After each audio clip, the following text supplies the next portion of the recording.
Some 200 miles southeast of Honolulu is an island called Hawaii, the Big Island. Hawaii, the home of fiery volcanoes, ruled according to legend by the goddess of fire, Pele.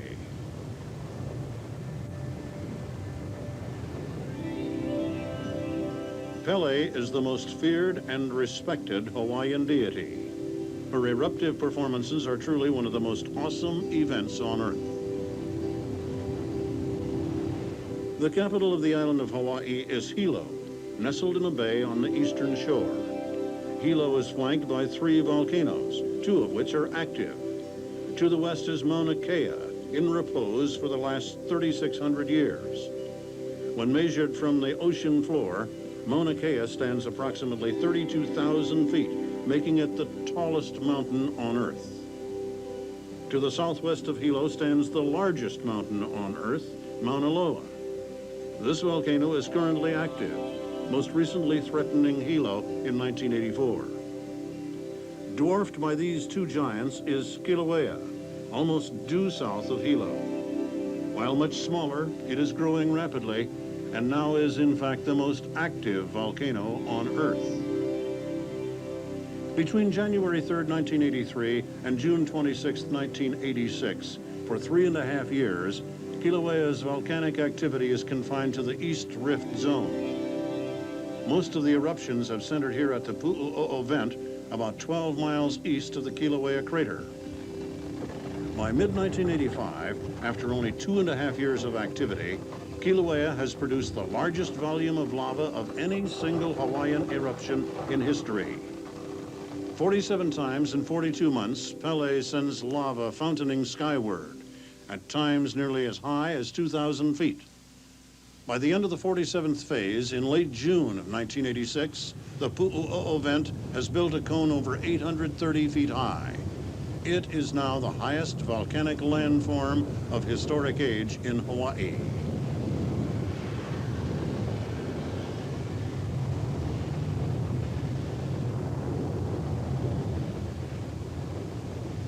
Volcanic activity has formed over 80% of the Earth's surface and 100% of the Hawaiian Islands. This birth of the Earth has made a lasting impression on those fortunate few who have seen the goddess in action. Superstition, curiosity, fear, and reverence are but a few of the emotions stirred in man by volcano watching since ancient times. And today, thousands of visitors from all over the world come to the Big Island of Hawaii to catch a glimpse of Kilauea, the most active volcano in the world. Look at honey. Look at it, boy, wow. I know. Yeah, now it's really inclusive. Look at, oh my God. Isn't that neat? Oh, look at it, just hit it. I thought it would be coming out of the top.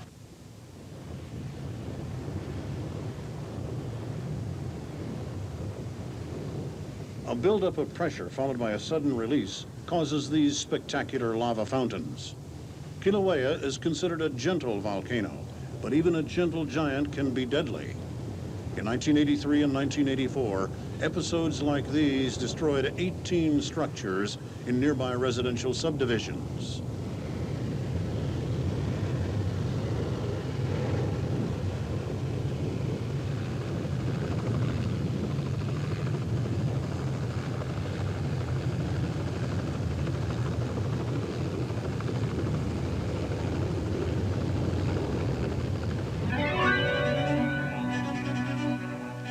Just as the first 47 eruptions from the East Rift Zone occur almost monthly, so does the 48th. But this time, Pele changes her tune.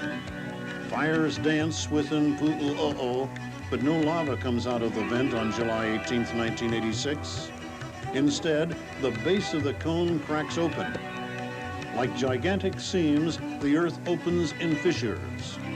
Rows of lava fountains known as curtains or walls of fire send hot rock from 10 to 150 feet into the air in a spectacular display.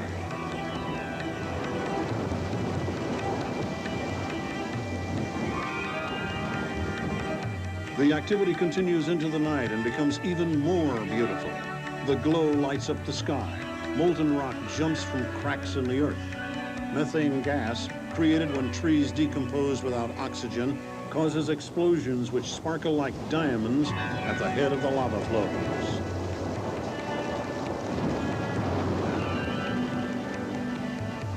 This is how Hawaiian volcanic eruptions typically begin, and in this case, how eruptions from the Pu'u'o'o vent end, at least temporarily, or perhaps forever. Overnight, the eruptive activity momentarily stops, but a high volume of lava output causes fires downslope for the next 2 days. These prompt the National Park Service to enlist the aid of helicopters to drop seawater on the endangered woods. On July 20th, 1986, John Greenway of Hilo Bay Air spots a new area of volcanic activity. We finished off a few hot spots in the morning, about 6 o'clock, and park folks decided they better go up there and have a little reconnaissance. We went up about 8:20, and lava was just starting to ooze out of the ground. And as we circled it, it just increased until it was finally starting to spit and spout and became very active. On Tuesday, July 22nd, the curtain is reduced to 100 feet, and by this time is merely gurgling or percolating and looks somewhat like sun flares. At this point, scientists feel the eruption may be over, but actually the 48th phase is only in its infancy. By month's end, Pele is oozing out lava that cuts into fern and ohia forests around the clock, steaming, smoking, and stinking. John Greenway's discovery is to become a lake feeding lava flows that will eventually destroy 28 homes and millions of dollars worth of property on its relentless march to the sea. A journey many residents knew was an unpleasant possibility, but very few ever really expected.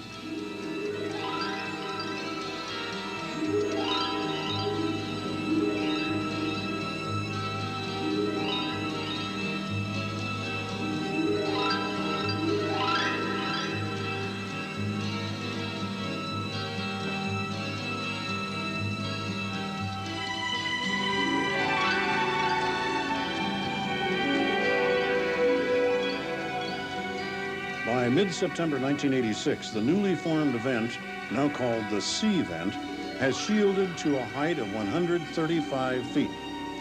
The shield is formed like a turtle shell, created by a nearly constant flow of lava. Scientists generally agree that the magma, or underground lava feeding Kilauea's eruptions, comes from about 40 miles below the Earth's surface. At the rate of about 500,000 cubic yards each day, the magma is fed from a reservoir through conduits. It surfaces at the vent, filling the lava lake like a spring feeds a pond. When magma surfaces, it becomes lava. Lava takes one of two forms: pahoehoe, which is smooth, ropey, or billowy, and may flow quickly, and a'a, which is jagged, crumbly, and generally slower moving.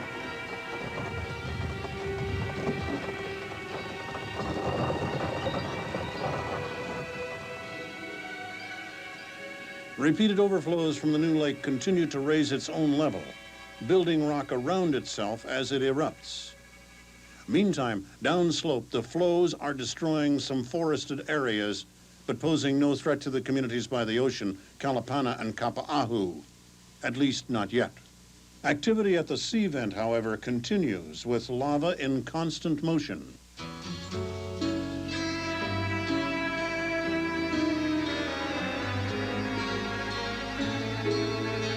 Lava spattering is common in these lakes. Less frequently, spattering activity literally moves across the pond, a somewhat eerie occurrence that gives the appearance of something alive, splashing and thrashing its way through the hot liquid rock.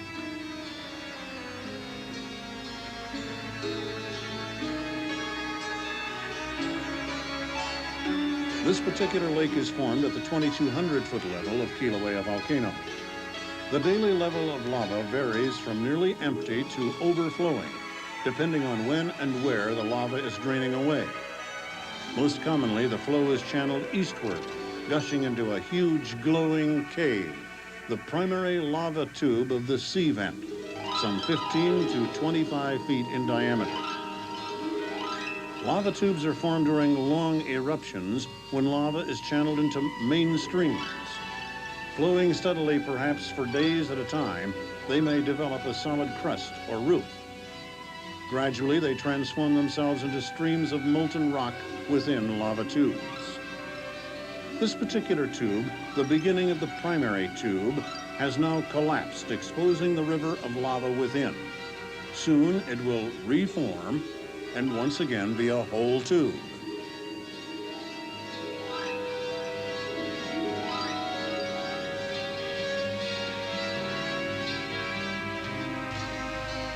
Because walls and roofs of these tubes are such good thermal insulators, lava flowing through them can remain hot and fluid much longer than surface flows. This is precisely why the 48th eruption is able to make its way to the Pacific Ocean. Tubes transport the molten lava several miles before it resurfaces.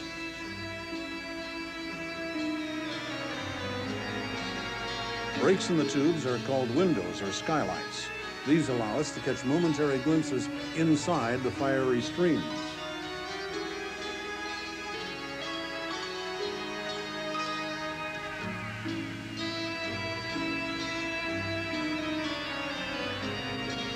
Most of the time, the tube network is diverse, spreading the lava out over a large area and diluting its power to create long, massive flows.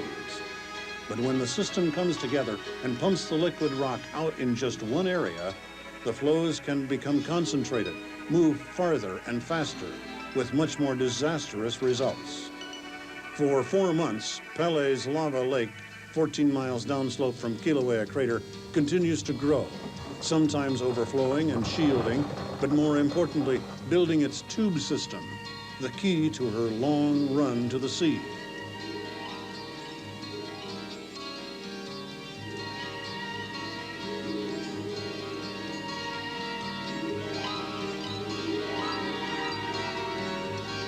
By early November of 1986, flows exiting the tube system become more frequent and at lower elevations. On November 20th, scientists and residents watch hesitantly as the flows get closer and closer to the Kapa'ahu area. By the next morning, lava is at the 550-foot level. Out of the ohia forest into the palms and mangoes, and very close to 7 evacuated homes. Over the next 2 days, the flows gradually burn their way through the jungle, moving steadily toward the Kalapana Highway. By night, the residents below watch the glow increase as the forest is unable to contain Pele's advance. On November 25th, Pele makes her push to the highway. Scientists monitoring the lake notice strong movement and low level, indicating no blockage of the system. The volcano is still pumping out from 1/2 to 3/4 of a million cubic yards of lava each day. The beautiful area of Kapa'ahu is in serious danger. That night, the hillside is ablaze with fires, flows, and explosions. The fireworks display of the goddess Pele.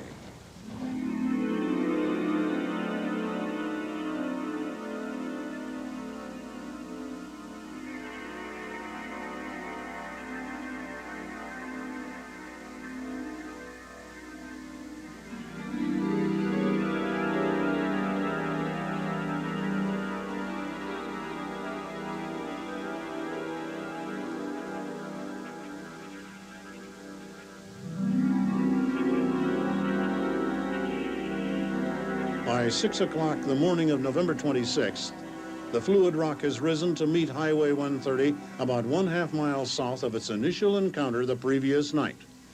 She takes a full hour to cross the Kalapana Highway with a 100-foot swath in front of the home of Louis and Rebecca Powell. But Pele's threat is now to the rest of Kapa'ahu, specifically 6 homes in a row above the highway. A fresh flow moving southbound is to do the damage. Louis and Rebecca Powell have lived in this house for 30 years. As the lava creeps across the road this morning, all seems lost. But the bulk of the lava mass is moving south. The Powell house is threatened but spared for the time being. Firemen pour water on the flow. This slows its advance and reduces the threat of brush fires from the intense heat. It works for now. By noon, she has found her way to the home of Emma Cowie. Before the lava even touches the house, it bursts into flames.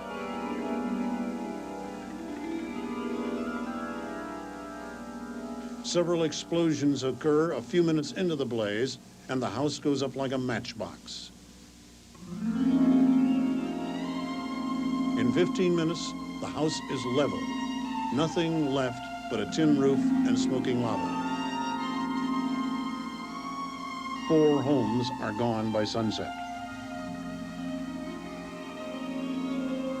By 7 that evening, the 5th house is incinerated. A tube opening adjacent to the home aids in the quick demolition. Still another tube flow surfaces nearly on top of the road.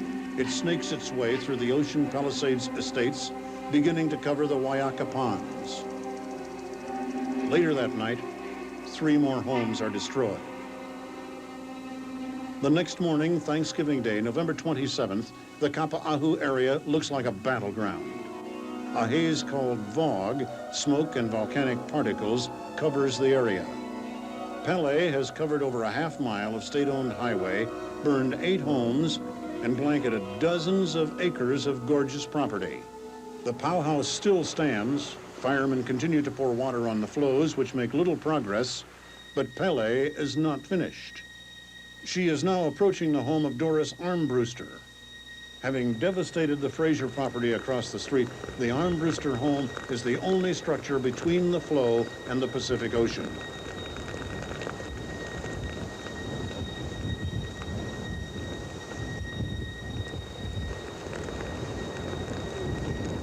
From inside the house, the raging volcano looks like a nightmare, a scene from a war movie or a spine-tingling midnight thriller.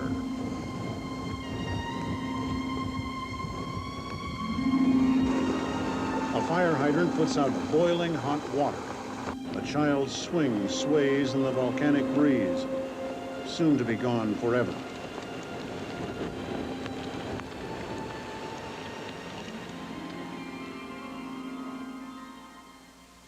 Just beyond the Armbruster house, the flows threaten beautiful and historic Punalu'u, the Queen's Bath. For days, local residents wonder whether their popular swimming hole will be no more. Pele brings her molten mass within 400 feet of the ancient water pool. She then turns seaward to fill in more of the Waiaka ponds, a series of tidal pools known as the King's Bath. It is here that she makes history on the 28th of November, 1986. Hot lava had not hit the Pacific Ocean since the Mauna Ulu eruption of 1973. But as rainbows fill the sky, Pele once again meets her sister, the goddess of the sea, Namaka Okahai.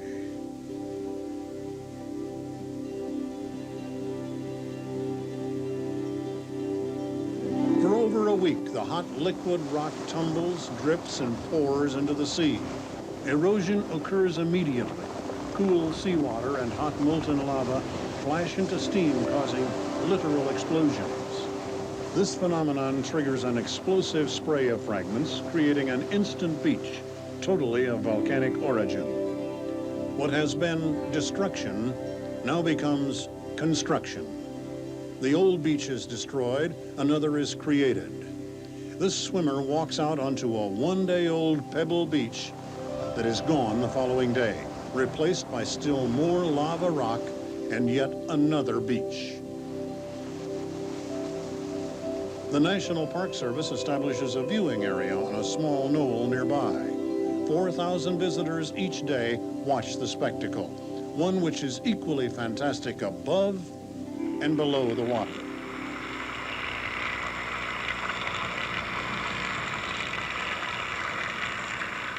These are tongues of pillow lava, special structures that form when molten lava flows into the ocean. The crust quickly solidifies, splits open, then solidifies again. In this way, it submarines along like toothpaste being squeezed out of a tube, or cracking like the egg of an alien creature.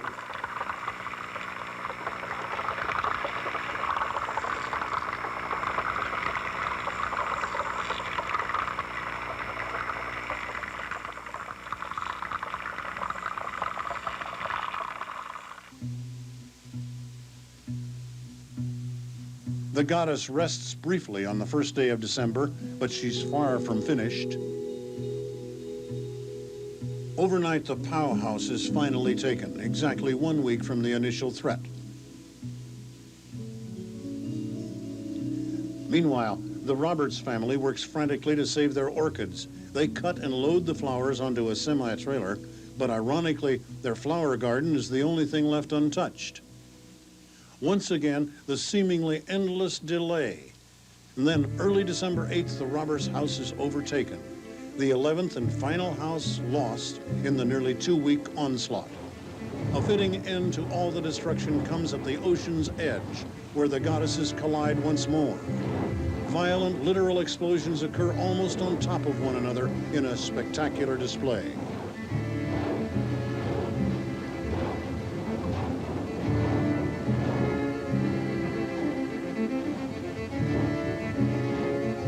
By evening, the battle is at its peak.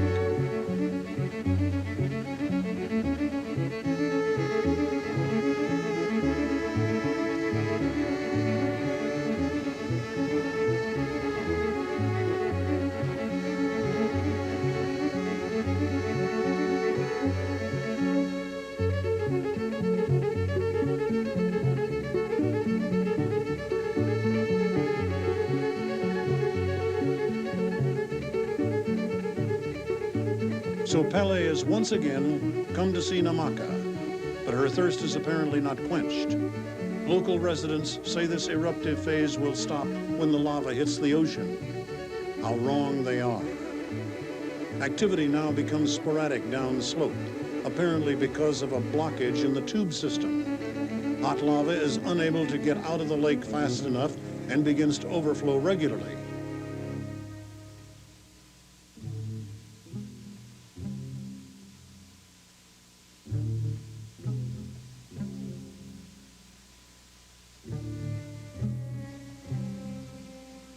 The ocean is quiet now, the additional 18 acres of land making an obvious change in the shoreline of the area. This is the coast before November 28th, and just 1 week later. On a minute-to-minute basis, Pele performs her magic. She alters the scenery repeatedly and radically. Formation, obliteration, recreation. These we present to you as volcanoscapes.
As if signaling the beginning of a new destructive phase, Pele shapes an uncommon feature in the Pohoihoi flow exiting the lake.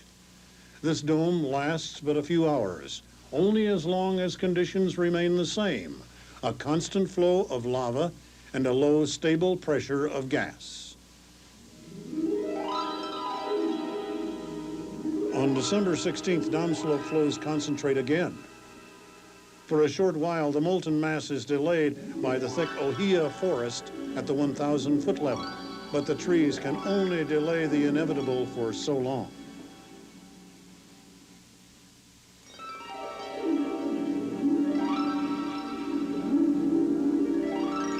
Just past the forest is sloping grassland, less than 1/2 mile from 4 homes and a religious sanctuary.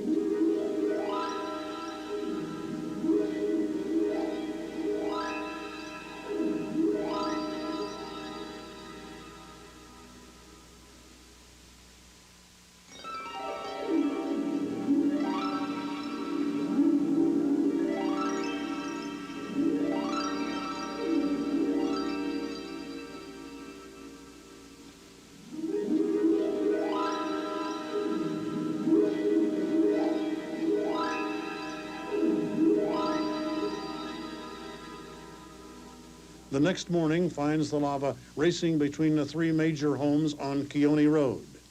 The 12th home is in the final stages of destruction by phase 48, and the religious sanctuary is sealed forever under tons of lava rock.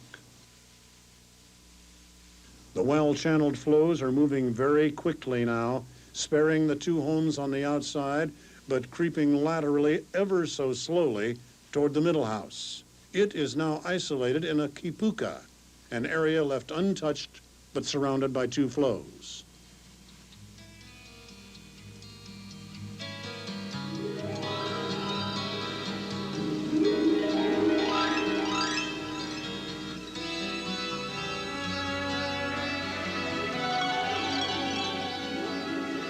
The lava cuts through the grassland so quickly that it covers the grasses before they can ignite and pushes an accretionary ball forward. This 8-foot diameter ball of fire rolls down the slope like a red-hot snowball, getting bigger as it goes.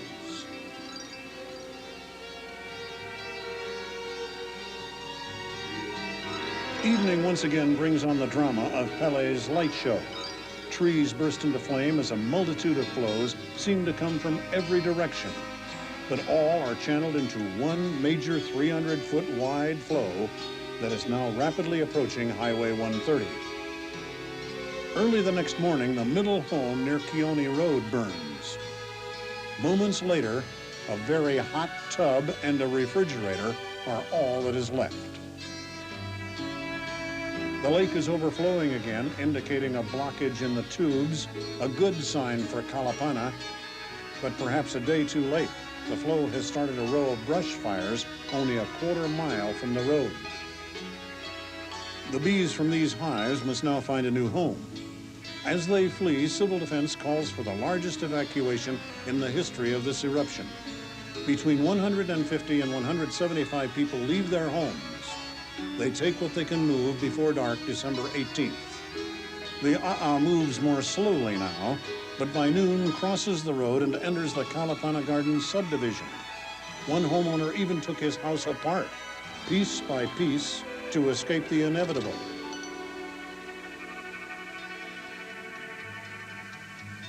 As evening comes, the A'a grinds to a halt, but in its footsteps lurks the most destructive single Pohoihoi flow of 1986.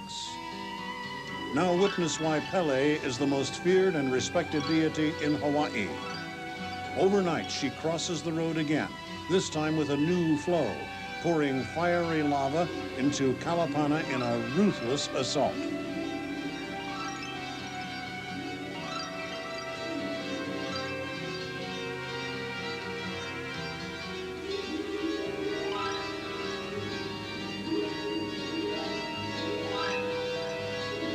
One after another, homes go up in flames.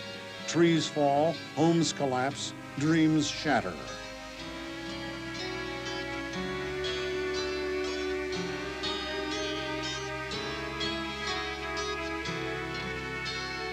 This home takes less than a minute and a half before it is totally engulfed in flames.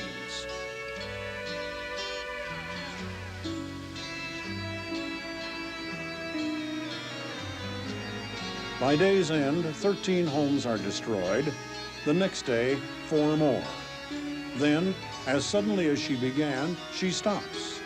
But not before the damage is done, so quickly, so dramatically. Between Thanksgiving and Christmas of 1986, the volcano has destroyed 28 homes, caused over $5 million in property damage, and covered over a mile of the Kalapana Highway. But the sea vent is still very, very active. As of this writing, scientists are still measuring the output of the volcanic lake at over 1/2 million cubic yards per day. A similar vent, Mauna Ulu, continued like this for 5 years, from 1969 to 1974. This vent began its phase 48, the current eruption, in July 1986. If you are like many volcano watchers, these images will stimulate dreams. The visions of the volcano streaming back into the mind and soul. The goddess is destructive, but also constructive. Ugly, but beautiful. Colorless, but colorful. In many ways, the volcano is a microcosm of life itself. The source, the universe, manifest in the goddess of fire, Pele.